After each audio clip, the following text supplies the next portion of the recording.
Following much political drama, ex-Finance Minister Janardhan Sharma has been handed over the reins of the Finance Ministry again. The Sharma debacle has highlighted how power and influence can impact a parliamentary probe committee. The episode can be seen as a victory for the beleaguered Finance Minister, but surely is a dampener for the future of democracy, political ethics and the rule of law in the country. Good morning, I'm Chitrakar and these are the headlines of the hour. Ousted Minister Janardhan Sharma appointed Finance Minister again. The appointment highlights power and influence reigns supreme over public concerns. The government indifferent to announce poll dates, ruling alliance divided over the term of Parliament and Provincial Assembly. Main opposition remains a silent spectator. UN peacekeepers opens fire during an incident in Eastern Democratic Republic of Congo on the Uganda border. Legal actions likely to begin promptly. And England creates history by winning their first major women's tournament in a dramatic Euro 2022 final against old rivals and 8-time champions Germany. The return of Janardhan Sharma after 25 days as the Finance Minister has highlighted that power and influence reign supreme over public concerns in the national political affairs.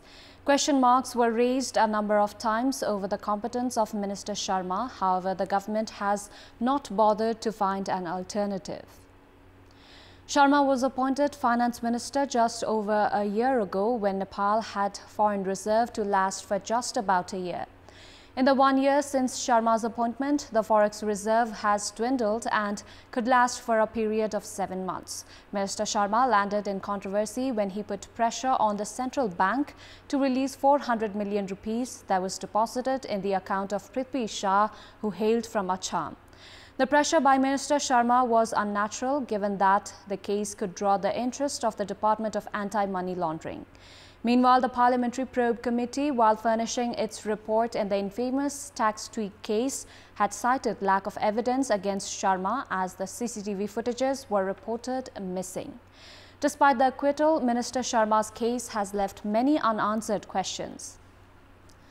Minister Sharma also found himself in controversy in the case of Governor Mahaprasad Adhikari, while there were a number of other controversial decisions made by Minister Sharma which dwindled his public accountability. Political analysts feel that Minister Sharma will have a hard time mending the past mistakes in the remaining term of his reappointment as the Finance Minister. In our Public Voice segment, we had asked people across the provinces on the reappointment of Janardhan Sharma as Finance Minister. Let's take a look at what they had to say. Public Voice. जहाँ नैतिकता नभएका मान्छेहरूको जमात बढ्छ निर्णय यस्तै हुन्छ एकचोटी उहाँलाई आरोप लागिसकेपछि उहाँ पुनर्नियुक्ति हुनु हुँदैन कुनै गैर कानुनी र कुनै अप्राकृतिक होला जस्तो मलाई लाग्दैन प्रमाणित भएन भने अब दोहोरिन पाउने भन्ने निर्णय अनुसार नै उहाँ पुनः फेरि दोहोरिनु भएको छ उही पदमा दोहोरिनु उपयुक्त हुँदैन एउटै पद एउटै जिम्मेवारीमा सधैँ दोहोरी रहँदाखेरि अब अलिकति प्रभावकारी नरह्यो कि भएन कि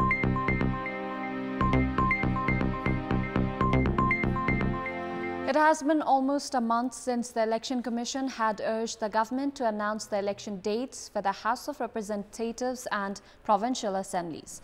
However, the election dates have not been finalized yet, as the ruling coalition parties themselves are still divided regarding the dates. The main opposition, CPN-UML, has taken this as an excuse to postpone the elections. At a time when the government is preparing to announce the dates for the upcoming parliamentary and provincial elections, there has been dispute among the ruling coalition partners regarding the term periods of the House of Representatives and the provincial assemblies. The leading party of the ruling alliance, Nepali Congress, says that the election would be held before mid-December. CPN Mao Centre claims that the 5-year term of the House of Representatives, whose elections were held on 26th of November and 7th of December in 2017, only expires in February-March next year, and the law regarding the elections need to be amended. The current government seems busy in only shuffling the cabinet. The main opposition, CPN-UML, also seems to be in favour of holding the elections in February-March as it is confident of breaking the current coalition. Although political parties have given their own explanations regarding the election dates on their vested interest of power and influence, the Election Commission has said that the term of the House of Representatives ends in December this year. That is the reason the Election Commission proposed to hold the elections in the third week of November this year, demanding for at least 120 days for preparations. However, the Election Commission lingering for almost a month to come up with the proposed election dates, the ruling alliance parties giving priority to ensuring the current coalition and the recent dispute regarding the term of the House of Representatives exhibit that the main political parties in the country are more focused on their lust for power instead of the upcoming elections. The government has spent around 21 billion rupees in the procurement and administration of vaccines against coronavirus. Some 70.5% of the total population has been inoculated with both the doses of the vaccines as of now. In the meantime, due to a lackluster government approach, some 550,000 vaccines against coronavirus have expired. After the beginning of the vaccination campaign, 73.8% of the population has been inoculated with the first dose, while 70.5% has been administered both the doses of the vaccines. Nearly 60 million doses of vaccines were obtained by the country in the form of procurement and grant. The government still has just over 890 million doses of the vaccines in its store. However, in the face of public apathy and government lack of coordination, over 550,000 vaccines have expired. The expired vaccines comprises 343,000 Covishield, 39,700 Pfizer, 131,000 AstraZeneca and over 66,500 Moderna vaccines. The government had started the vaccination campaign around a year and a half ago. While it started inoculating booster doses 6 months ago, majority of the patients who have been admitted at hospitals with COVID-related sickness are either individuals with long-term illness or those who have not been vaccinated. Time now for our segment, Public Pulse, where you text us with your opinion. Public Pulse. Here's the question: what's your take on the situation where over 550,000 vaccines against coronavirus have reached expiry date? Your options are A. Public didn't take interest, B. Didn't reach the target people, and C. Vaccines in abundance. Voting is on. Type any WS, select your option A, B or C and send it to 34001 to share your opinion with us. Moving on, over 2,500 depositors have been left panic-struck after operators of Gautam Shri Multipurpose Cooperative in the capital's Kuleshwar fled, putting at risk billions of rupees of depositors. The depositors are panic-struck after the operators of Gautam Shri Multipurpose Cooperative, which had been in operation for the past 25 years, padlocked their office building last Friday. Chairperson of the cooperative, Ram Bahadur Gautam, and other operators have been out of contact since Friday. It has been found that depositors had deposited up to 250 million rupees in the cooperative. The depositors reached the Department of Cooperatives to turn in their complaints in an effort to retrieve their hard-earned money.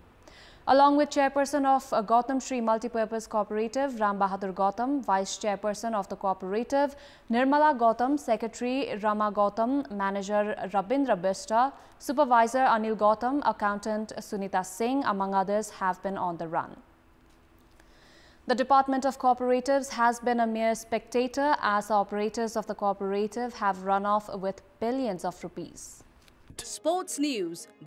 Nepal suffered a humiliating 8-0 loss against India at the SAF Under-20 Championship yesterday.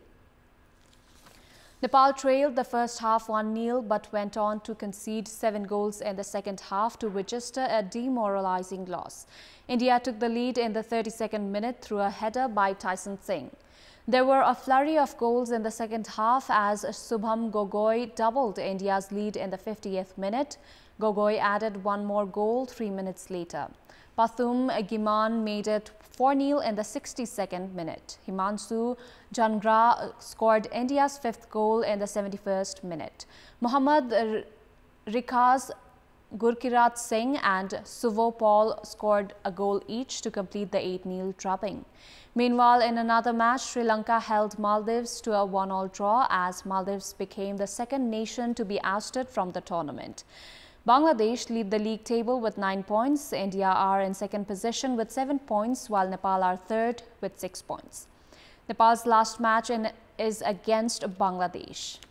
Before wrapping up, here's a look at the top stories once again. Ousted Minister Janardhan Sharma appointed Finance Minister again. The appointment highlights power and influence reigns supreme over public concerns. The government indifferent to announce poll dates, ruling alliance divided over the term of Parliament and Provincial Assembly. Main opposition remains a silent spectator. UN peacekeepers opens fire during an incident in Eastern Democratic Republic of Congo on the Uganda border. Legal actions likely to begin promptly. And England creates history by winning their first major women's tournament in a dramatic Euro 2022 final against old rivals and 8-time champions Germany. That's all for the moment. Thank you for watching. Have a great day.